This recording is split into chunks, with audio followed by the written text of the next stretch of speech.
Welcome to the Slop Temple. We pray this video helps. In this video, I will explain how to play Roblox on mobile for beginners. First, head to your device's App Store, whether it's the Apple App Store or Google Play, and download the free Roblox app. Once installed, open it up. You'll then need to either create a brand new account, which is a simple process taking just a few minutes, or log in if you already have one. After logging in, take a moment to explore the home screen. It's your central hub for everything Roblox. Now that you're logged in, it's time to find some fun.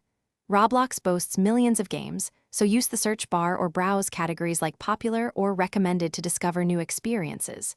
When you jump into a game, you'll primarily use touch controls. Typically, a virtual joystick on the left controls movement, while tapping or swiping on the right interacts with objects or the camera.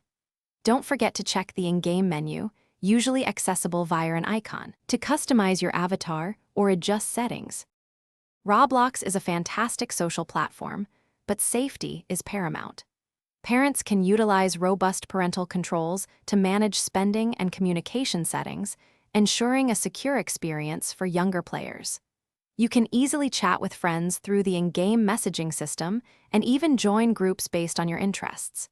If you ever encounter anything inappropriate, remember to use the reporting tools available. Keeping the community safe and fun for everyone is a shared responsibility, so always play responsibly.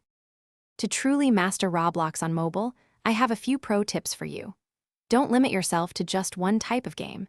Explore various genres from adventure to simulation to find what you love most. Keep an eye out for special in-game events and challenges, as these often offer unique rewards and experiences.